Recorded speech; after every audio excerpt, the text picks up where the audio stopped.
வணக்கம் நண்பர்களே. இன்று நான் பேசப் போற விஷயம் ரொம்ப முக்கியமானது.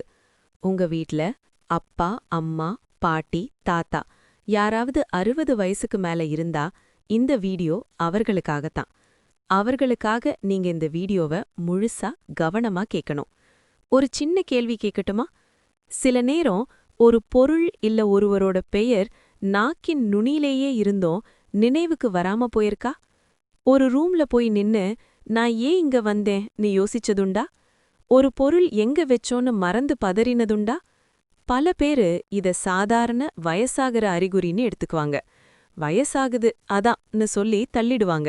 ஆனா உண்மையில பார்த்தா வயசு கூடுறது மூளை பலவீனமாவதுக்கு ஒரே காரணம் இல்ல. நம்ம தினசரி பழக்கங்கள் தான் மூளைய மெதுவா சோர்வடைய வைக்குது. இந்த விஷயத்த நான் ஒரு ரியல் பேஷண்ட் ஸ்டோரி அனுபவத்தை அடிப்படையா வைத்து சொல்லப் போறேன். சில மாதங்களுக்கு முன்னாடி 72 வயசு கோவிந்தன் ஐயா என்ன சந்திச்சார். ஓய்வு பெற்ற அரசு ஊழியர். அவரோட மனைவி கவிதா அம்மாள், மகன் சரவணன், மகள் குமுதா. இருவரும் வேலையா வேறு நகரத்துல இருக்காங்க. கோவிந்தன் ஐயா ரொம்ப அமைதியா இருந்தார். ஆனா அவரோட கண்களில் ஒரு பயம் தெரிஞ்சது. டாக்டர், எனக்கு மெமரி குறைகிற மாதிரி இருக்கு. பேசிக்கிட்டே இருக்கும்போது வார்த்தை மறந்துடுது. சில சமயம் நான் வச்ச பொருளே எங்க வச்சேன்னு மறந்துடுறேன். இது டிமென்ஷியா ஆரம்பமான்னு கேட்டார். இந்த கேள்வி ரொம்ப பெரியவர்களோட மனசுல இருக்கும். மறதினா உடனே பெரிய நோய்னு பயம். அவரோட வாழ்க்கை ரொம்ப ஒரே மாதிரி.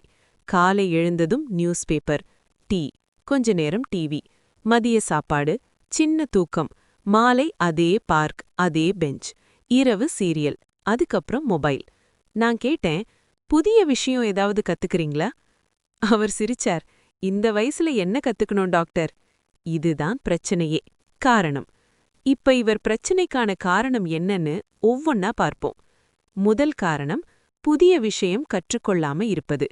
நண்பர்களே, மூளை ஒரு மசில் மாதிரி. யூஸ் பண்ணினா ஸ்ட்ராங் ஆகும், யூஸ் பண்ணாம விட்டா வீக் ஆகும். கோவிந்தன் ஐயா 40 வருடம் வேலை பார்த்தவர், தினமும் கணக்கு பார்த்தவர், பிரச்சனைகள் சால்வ் பண்ணினவர். ரிட்டையர்மெண்ட்டுக்கு அப்புறம் அந்த சேலஞ்ச் குறைஞ்சு போச்சு. நான் ஒரு சின்ன பிளான் சொன்னேன். தினமும் 15 நிமிஷம் புதிய விஷயம் கத்துக்கணும். முதல்ல அவர் தயங்கினார். ஆனா மகன் அருண் என்கரேஜ் பண்ணினார். டெய்லி 5 இங்கிலீஷ் வேர்ட்ஸ் கத்தார். கிராஸ்வேர்ட் பசில் ஆரம்பிச்சார்.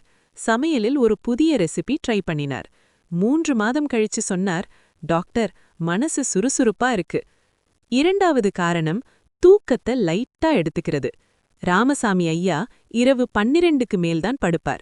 மொபைல் பார்த்துக்கிட்டே இருப்பார். காலை 4 மணிக்கு எழுந்திடுவார். மீண்டும் தூக்கம் வராது. நண்பர்களே, தூக்கம் பாடிக்கு ரெஸ்ட் மட்டும் இல்ல, அது பிரெயினுக்கு கிளீனிங் டைம். நாள் முழுக்க சேரும் வேஸ்ட் தூக்கத்துல கிளியர் ஆகும், மெமரிஸ் அரேஞ்ச் ஆகும். நல்ல தூக்கம் இல்லைன்னா மறதி அதிகமா வரும்.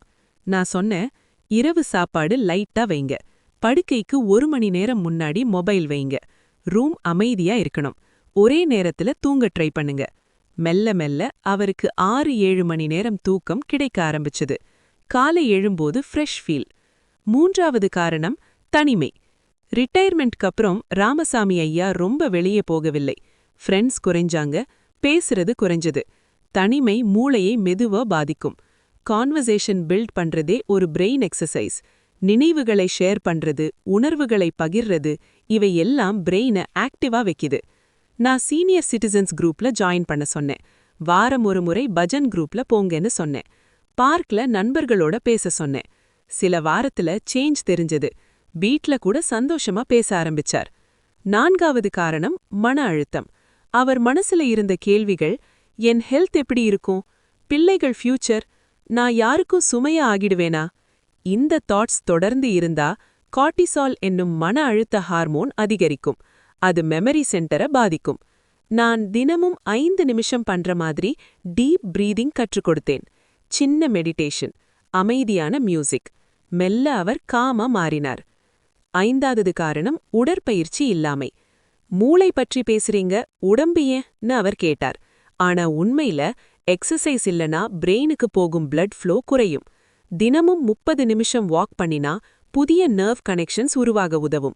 முதல்ல 10 நிமிஷம், அப்புறம் 20 நிமிஷம், பின்னாடி 30 நிமிஷம். 6 மாதம் கழிச்சு மெமரி பெட்டர் ஆயிருச்சு. நண்பர்களே, இந்த கதையிலிருந்து நாம என்ன கத்துக்கணும்?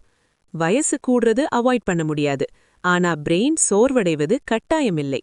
புதிய விஷயங்கள் கத்துக்கங்க, நல்ல தூக்கம் உறுதி பண்ணுங்க, தனிமையை தவிர்க்கங்க, ஸ்ட்ரெஸ்ஸ கண்ட்ரோல் பண்ணுங்க, டெய்லி எக்ஸசைஸ் பண்ணுங்க. இது டேப்லெட் இல்ல, ஆனா பவர்ஃபுல் லைஃப் ஸ்டைல் சேஞ்ச். இறுதியாக ஒரு விஷயம், வயசு ஒரு நம்பர் தான், ஆனா ஆக்டிவா இருக்கிற பிரெயின் தான் ரியல் ஸ்ட்ரெங்த். இந்த வீடியோ உங்களுக்கு யூஸ்ஃபுல்லா இருந்தா கமெண்ட்ல பதிவு பண்ணுங்க. இந்த தகவலை உங்க பேரண்ட்ஸுடன் ஷேர் பண்ணுங்க.